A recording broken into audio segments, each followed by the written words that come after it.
Awit tungkol sa mabuting balita. Tayo pong lahat. Purihin si Jesucristo, hain para sa tao. Nagligtas na kordero nang makasundo tayo ng amang lumikha nitong mundo. Buhay at kamatayan, kapwa nagtunggalian, at ang nagtagumpay, pagkabuhay. Ano ba Maria ang iyong mga nakita? Puntod ni Kristong nabuhay, liwanag niya't kaningningan. Anghel na malinaw, kumot at kasuotan. Buhay si Kristong pag-asa, pupunta siya sa Galilea. Kami sumasampalatayang, buhay kang talaga. Hari ng ligaya, magbasbas ka.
Sumainyo ang Panginoon.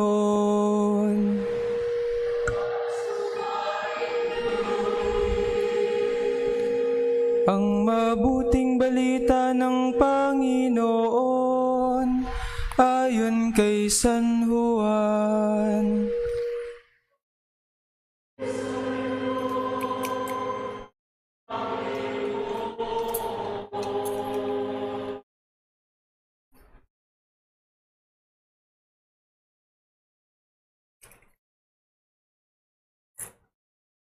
Madilim-dilim pa ng araw ng linggo, naparoon na si Maria Magdalena sa libingan.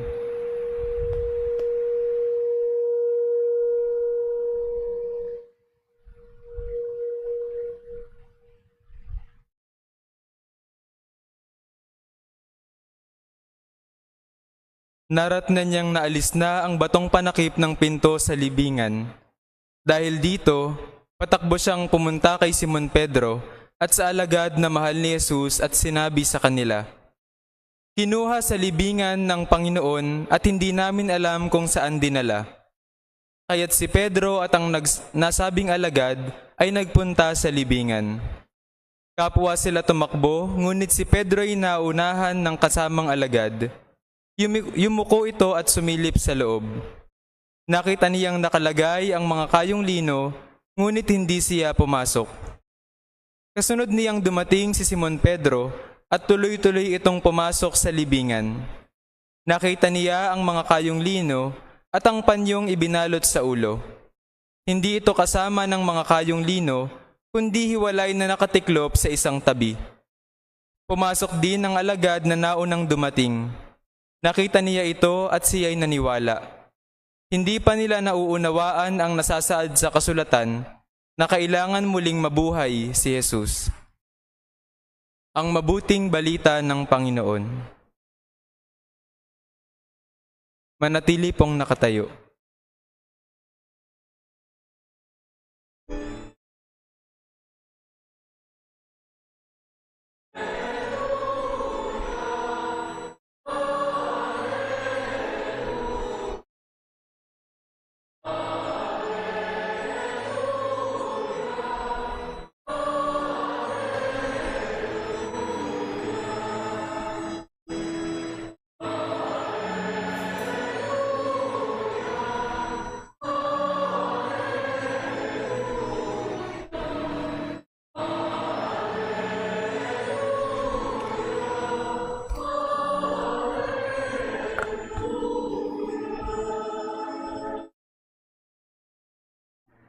Mari na pumupo. Ito ang araw na ginawa ng Diyos, tayo'y magdiwang at magalak. Si Jesucristo'y muling nabuhay, gaya ng kanyang sinabi, Alleluia, Alleluia. Palakpakan natin ang muling nabuhay na Panginoon. At pakibati nga po ang inyong katabi ng Happy Easter. Tingnan nyo nga ho kung Easter na talaga o Biyernes Santo pa rin. Pag medyo nakasimangot, sabihin mo, Linggo na, tapos na ang Biyernes, no? Move on na, no? Move forward na. Gaya ng sabi ko nga po kanina, ngayon ay pinagdiriwang natin ang pinakadakila, pinakamahalaga, pinakamataas na kapistahan sa simbahan. Minsan nakala natin yung Pasko ng Pagsilang ang pinakamahalaga, kaya para sa ibang mga Kristiyano, Katoliko, mas pinagdiriwang nila ang Christmas, ang Pasko ng Pagsilang. Ngunit kung tutusin po sa ating pananampalataya, ang pinakasentro ng pagdiriwang ay ang muling pagkabuhay. Dahil pag tinanggal mo ang muling pagkabuhay, baliwala na lahat. Huwag na tayo magsimba, huwag na tayo magpakabait. Gawin na lang natin ang gusto natin. Pero dahil muling nabuhay ang Panginoon, maging ang krus, maging ang mga pagsubok, maging ang lahat ng mga hamon sa buhay, kaya nating harapin, kaya nating pasanin, sapagkat muling nabuhay ang Panginoon. Minsan daw po ay may isang bata, pangalanan natin siyang Junjun. At isang araw ay maaga siyang umuwi sa bahay. Naglalaro siya sa harapan ng kanilang bahay at nagtaka siya, may dumating na yung kanyang tatay, maaga umuwi. Hindi yung kadalasang pag-uwi pa sa hapon o gabi. At pagdating sa bahay, doon pa lang sa bukana, pagbaba ay nakasimangot at mukhang seryoso yung tatay. At nung binati ni Junjun yung kanyang tatay, sabi niya, "Good afternoon." Hindi siya pinansin. At dali-daling pumasok sa bahay. Nag-alala si Junjun kaya sinundan niya yung tatay niya sa loob ng bahay. Nakita niya, may binulong yung tatay niya sa kanyang nanay at dali-dali pa rin pumasok sa silid. Nag-alala si Junjun, nalungkot. Dahil, ano kaya nangyari sa tatay ko?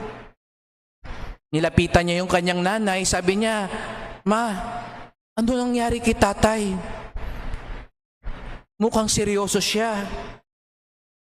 May malalabang nangyari." Napangiti yung nanay. Sabi ng nanay, "Huwag kang mag-alala, Junjun. Masakit lang tiyan ng tatay mo." Bakit ganun? Mahapdi ang tiyan niya. Pero huwag kang mag-alala. Pumunta sila sa kusina. Magluluto na yung nanay. Sabi niya, "Wala lang laman. Mamaya pag nalamnan na yan, mawawala rin yung sakit."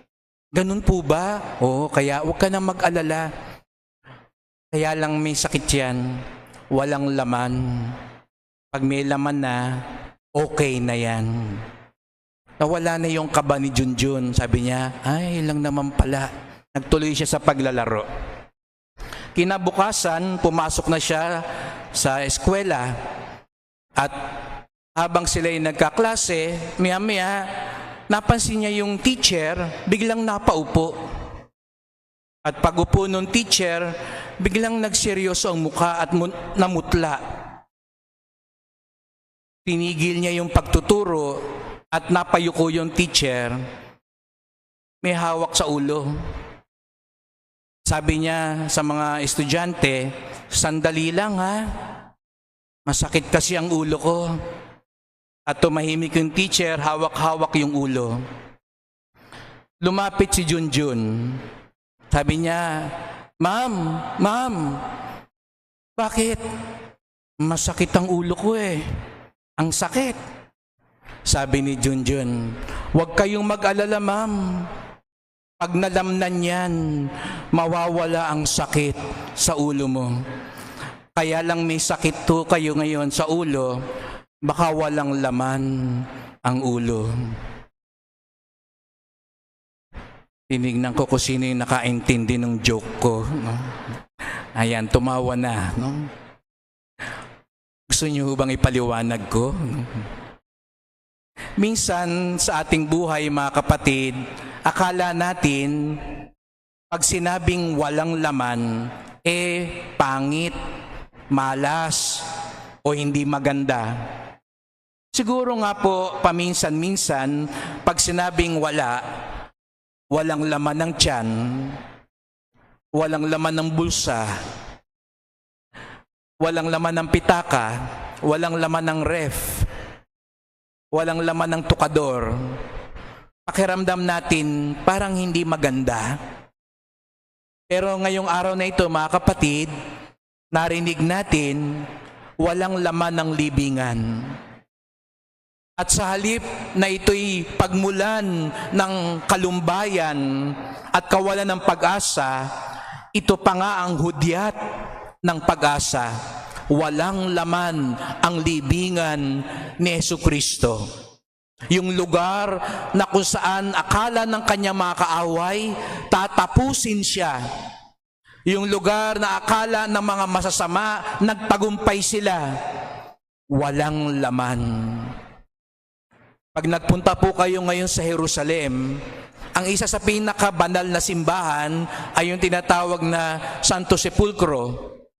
Ngunit doon, hindi katulad ng ibang mga monumento, kung kayo pupunta sa Luneta, nandoon ang mga labi ni Dr. Jose Rizal. Kung pupunta kayo sa monumento, nandoon ang kay Andres Bonifacio na binigay natin bilang alaala. Pero sa Jerusalem, sa lugar ng Santo Sepulcro, meron doon pananda. Pero walang laman. Wala doon si Jesucristo. Kaya nga't buhay ang ningas ng ating pag-asa sapagkat muling nabuhay ang Panginoon. Hindi lahat ng walang laman hindi maganda o malas. Baka nga kailangan minsan mawalan din ng laman ang mga libingan ng puso natin para muli nating matagpuan ang buhay na Diyos. Ano ba ang libingan? Hindi lang yan yung libingan na pinupuntahan natin ng labi ng ating mga mahal sa buhay na yumao. Ang mga libingan ng ating buhay ay ang mga lugar sa ating puso na ang ating inaasahan ay yung mga bagay-bagay na nabubulok at nawawala din. Di ho ba sa ating buhay, minsan ang ating inaasahan ay mga bagay-bagay din naman pala na naglalaho. Parang libingan, ang ganda-ganda sa labas, ang puti-puti, ang kinang-kinang, ang gara-gara, pero sa loob, bulok at wala na. Ganon din minsan ang tukso sa buhay natin, mga kapatid. Baka ang pinaglalaanan natin ng oras, lakas, atensyon sa buhay ay mga libingan. Kaya sa halip na walang laman ang mga libingan ng ating puso, punong-puno pa rin. Ngayong linggo ng muling pagkabuhay, ang hamon sa atin, tanggalin ng laman ng mga libingan. Siguraduhin na nating walang laman ang libingan ng ating mga puso. Sa halip, punuin natin ito ng pag-ibig. Ang puso natin, gawin natin parang libingan ni Jesucristo. Hindi yung libingan ng mundo na puno ng kabulukan. Kung hindi katulad ng libingan ni Kristo, walang laman kung hindi pag-ibig. Kaya nga't nung nakita ni San Juan yung walang laman na libingan, anong sabi sa Ebanghelyo? Naniwala siya. Bakit sa dinami-dami ng mga tao na nakakita nung walang laman ni libingan, si San Juan ang naniwala? Di po ba ang tawag kay San Juan ay John the Beloved? Si Juan na minahal at nagmahal kay Jesus. Ganun daw pala mga kapatid, kapag ang tao nagmamahal, siya yung nakakita maging sa kawalan ng pag-asa ng Diyos. Siguro nga ho mga kapatid, sa buhay natin, may mga kawalan, may kulang, may parang nawawala. Pero kung may pag-ibig daw sa Diyos, may pag-ibig sa kapwa, tayo'y makasusumpong pa rin ng kanyang grasya. Kaya nga't sa ikalawang pagbasa na sabi ni San Pablo, ang tunay ngayon tinapay walang lebadura, parang walang libingan, walang laman, walang kabulukan, upang dito lalo manahan ang kalinisan ng Diyos. Opo mga kapatid, sa araw na ito, nagpapasalamat tayo, walang laban ng libingan ni Jesus. Hindi natin siya matatagpuan sa Jerusalem, sapagkat si Jesus na muling nabuhay, hindi lang nasa kalangitan. Si Jesus na muling nabuhay, nasa piling natin, nasa paligid natin, at pwede ring nasa puso natin. Kung katulad ng libingan, walang lamang kabulukan, walang lamang kasalanan, walang lamang kadiliman. Sa halip, lamnan natin ng pag-ibig, pagpapatawad, katotohanan, kabutihan, kapayapaan ang ating puso. Ngayong araw na ito, huwag ka lang humarap sa salamin at tingnan ng mukha mo. Ngayong araw na ito, magsuri ka. Tanungin natin ang ating mga sarili, anong laman ng puso natin? Para ba tong libingan ni Jesus? O parang libingan lang ng sementeryo? Sana ang mga puso natin, kung meron mang laman, ang laman ay ang pag-ibig ni Jesus na muling nabuhay. Ang laman ay pag-ibig natin sa Diyos. Amen. Alleluia.